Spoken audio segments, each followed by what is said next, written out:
You cannot criminalize political activism, and you cannot get reconciliation with the use of force. Let me play devil's advocate for a second. So last week, dozens were arrested over peaceful protests over the protection of Wet'suwet'en Indigenous land and the construction of a natural gas pipeline on that land in BC. Now, I'm going to go a little more deeper into the story, but first I want to show you here. This is Conservative leader Andrew Scheer, though not leader for much longer, responding to the rail blockades that are now going on around Canada that are happening in solidarity with the Wet'suwet'en people. So watch how Scheer reacted to this.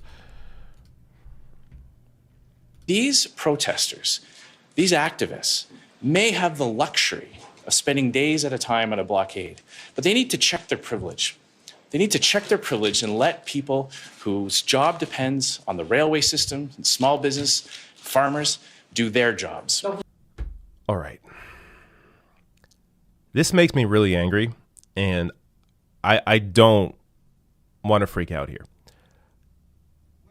But the idea that these people are privileged when their land was stolen from them, their culture, their laws trampled on over a fucking natural gas pipeline, let alone everything else that's happened to them.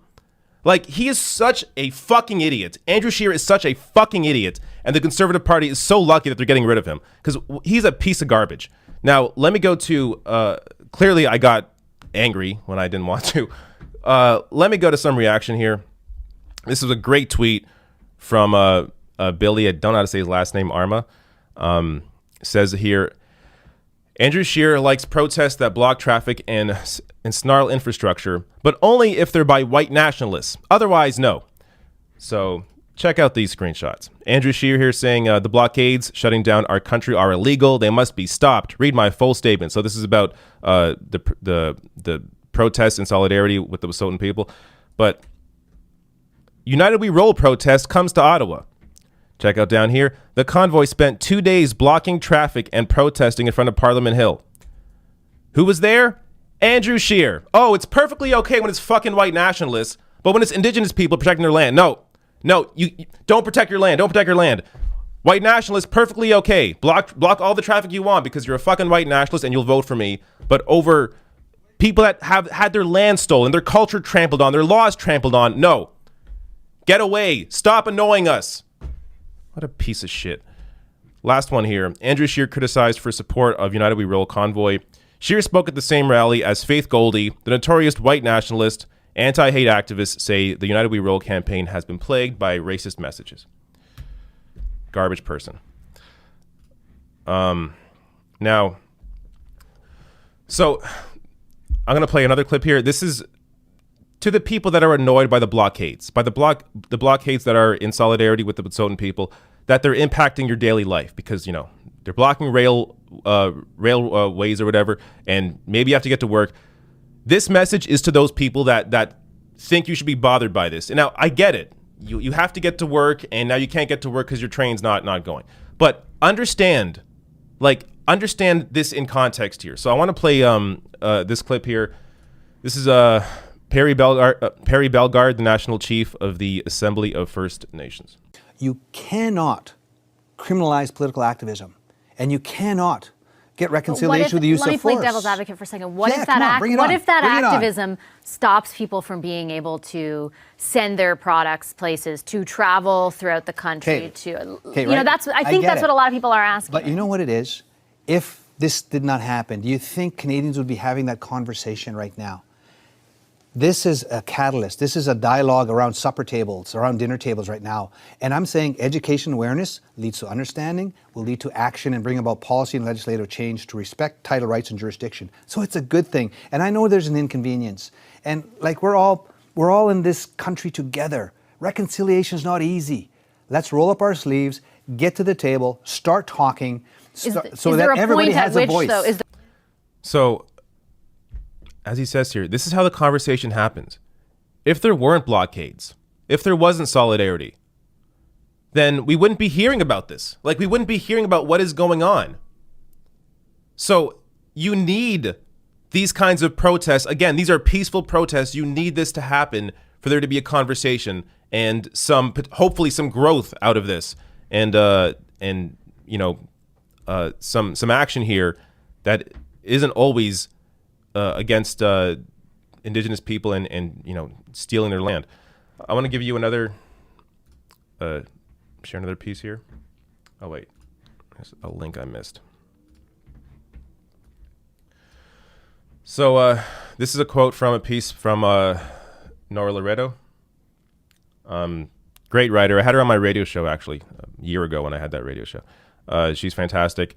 But this quote here, this was quoted out by Dimitri Lascarius, another great follow. Check him out if you follow Canadian issues. But Nora Loreto says here, quote, "These actions are non-violent civil disobedience at their finest.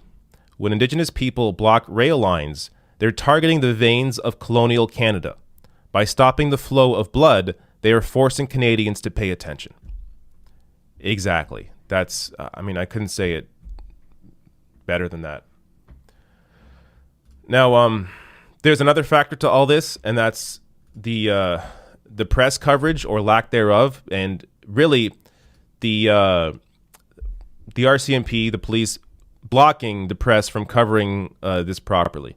So I want to play. So Jesse Winter is from Vice. He also works for The Guardian and other places. He's done some fantastic work on the ground trying to cover what's happening at these protests. And he keeps facing the RCMP that are essentially blocking him from doing his job as a member of the press. So check out, he says here, "I'm honestly getting tired of this nonsense. This morning, both RCMP and CP police threatened to arrest me again for trying to do my job, documenting what sowed in solidarity actions." Sorry, and what's your name again? Sergeant Brady. With local RCMP? With the Coquitlam RCMP. And you're telling me right now that I can't go up there for what reason? It's private property. Okay. And can you explain to me why that was not the case yesterday afternoon? No, I can't. Do you understand that it's very difficult for the press to do their jobs, to record both your actions and the protesters' actions, if we are unduly restricted from our ability to report? You say so. Which I can't do from behind this wall. Okay. You understand that? Yeah. So you'll have to do the best you can. Are you aware of the amount of criticism the RCMP and CP police have faced this week for exactly this thing? I don't have a comment on any of that. Sorry, and what? Now, it's hard for me to blame people that are in the field because they're just taking orders. And unfortunately, I know it's at some point you have to stop taking orders and actually think for yourself. But that's what's going on here. They're taking orders and they're blocking the press. They're being told to block the press here. And that's what they're doing. But it shows you that how people that are trying to cover this objectively are being treated. And you can't cover this story if you're not allowed to cover it. The whole thing is it's absurd. It's disgusting. And the reaction, again, from morons like this guy, just unbelievable. I maybe should have pre-recorded that one. When I get worked up, I shouldn't get that worked up. But sometimes it's just crazy, the shit that's going on. The shit that we allow to go on, that we just think is perfectly normal.